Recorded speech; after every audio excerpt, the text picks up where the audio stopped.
This lecture is a continuation of lecture 3, which was important signals.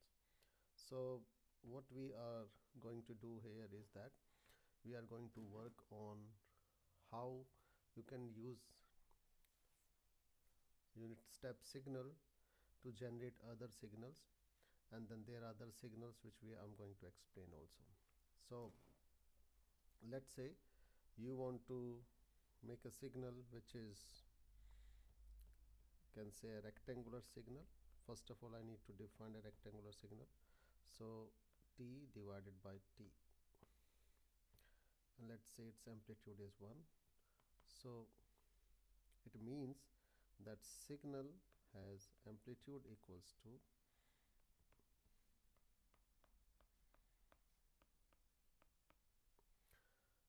A for value this, and for remaining part this signal has amplitude equals to 0.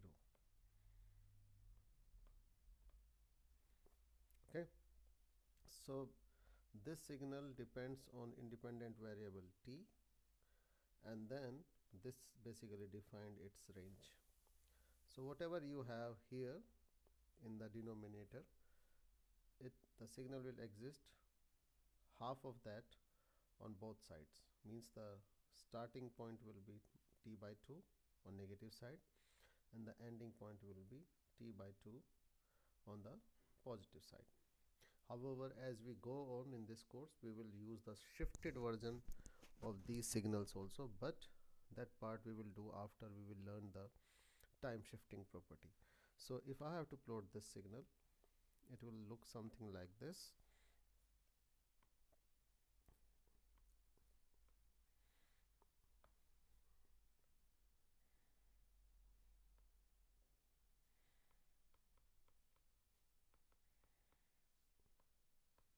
A.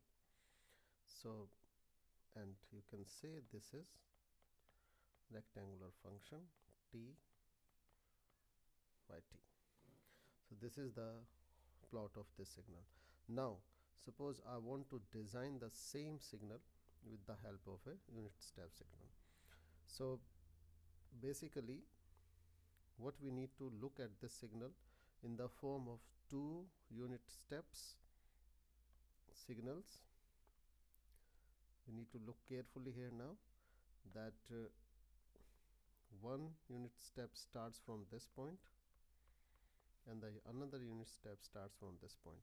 So one unit step starting from this point and going to this side, and another unit step which is starting from this point going to this side, and they are cancelling each other, and which will result in formation of this signal, which is a rectangular function.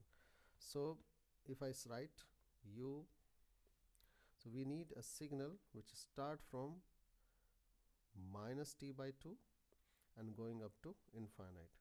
So that means we need a unit step function which starts with T greater than equals to minus T by 2. Now you have to do the reverse engineering on this. Like how we got this? We got it anywhere that something in the bracket we put it, let's say this is there, equals greater than equals to 0. So if you do the reverse engineering, means it will be T plus T by 2 greater than equals to 0. So this function here is T plus T by 2 and 0 elsewhere. Now if we want to make this one, so what we need to do is that start from T by 2 and going towards minus infinite. So we can say T less than equals to T by 2, 1 and 0 .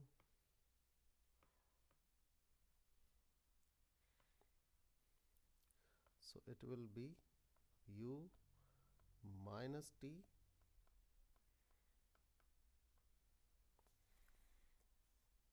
okay. That is the way you can put the signal. So one way of doing it is this.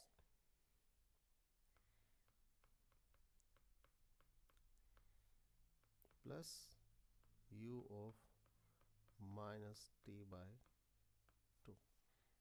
Okay, so this is coming with respect to the rectangular function, but I can do one more thing, that instead of using this one I can use ut minus t by 2. It will look more easier for you to understand, and so it's basically t plus t by 2 minus ut minus t by 2. So if I look it will be like this, that one function, this one, this starting at t by 2, and from it's going up to infinite. Another function which is starting at, sorry, their amplitude is same, this, and when we will subtract these two signals, which is going like this, so they are both starting, one is starting from minus t by 2 going to infinite, another is starting at capital T by 2 going up to infinite, and if we subtract these two signals we will get this, what is required. So basically I will recommend you to use this one. So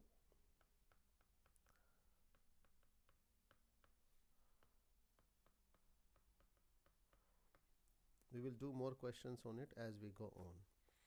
Now one more signal which we use very commonly in is ramp function or signal. So ramp function is like equivalent to your y equals to x, or can say mx, and you can have a shifted version of it. As we go on we will study that also, but not here now. So we can say it is rt equals to t. So it's either a increasing function or it can be a decreasing function also. So you can plot it like this, t depending upon that. So this is your rt, will be like this, rt equals to t. Okay, now if the question is showing you that rt is between, let's say, 0, t less than equals to, let's say, 2, then basically this function will be something like this, or you can say it's restricted up to this point.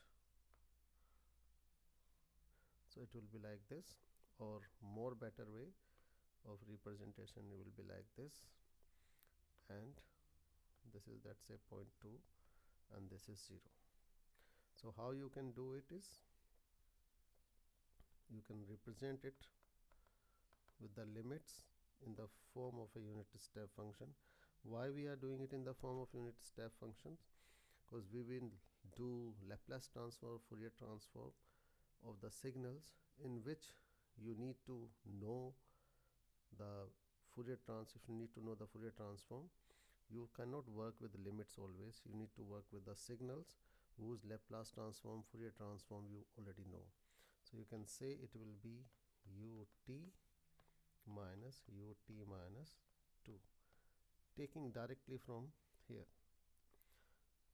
Okay, so this one is going to 0, this one is going to 0, and this one is going to 2. So this is your most common, can say, ramp function. Then next one is your sinc function. Sinc ax is basically your sine ax over ax. So if we plot normally a sine function,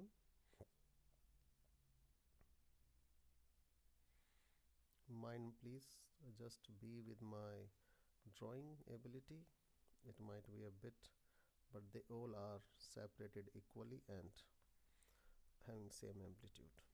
Okay, so this is your sine x, let's say, And then if I just have to plot this function x,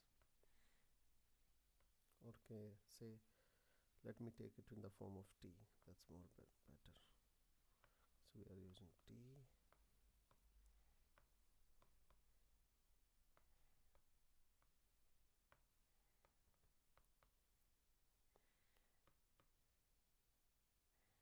So it's something like this. So this is your t. So it's basically that you are dividing sine t by t at every point. So clearly this function is increasing with time, or this side in terms of amplitude it's still increasing, but in terms, if we consider the negative sign, it's decreasing. But if you look, these both are negative functions, or can say odd functions, so the sign will cancel out, only amplitude will matter.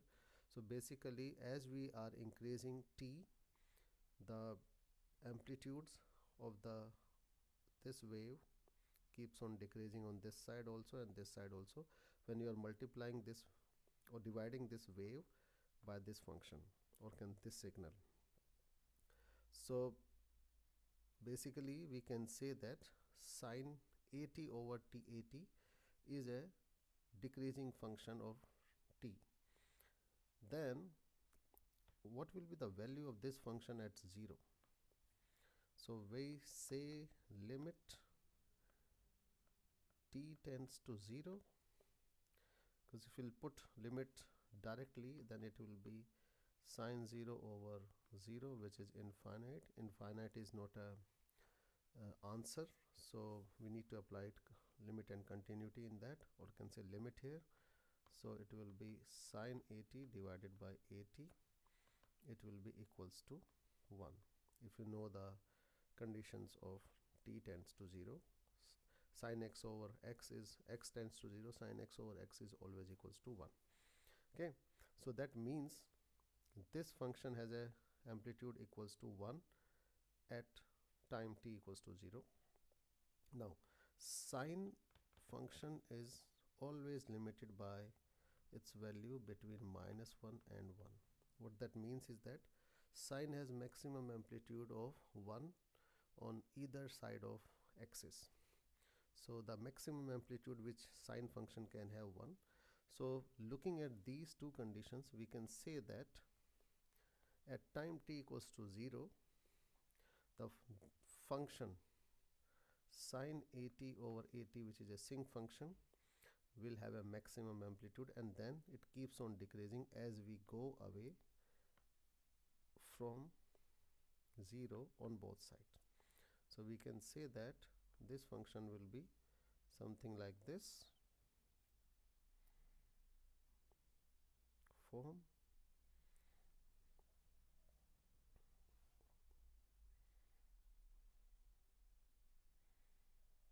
So looking at it, the function will have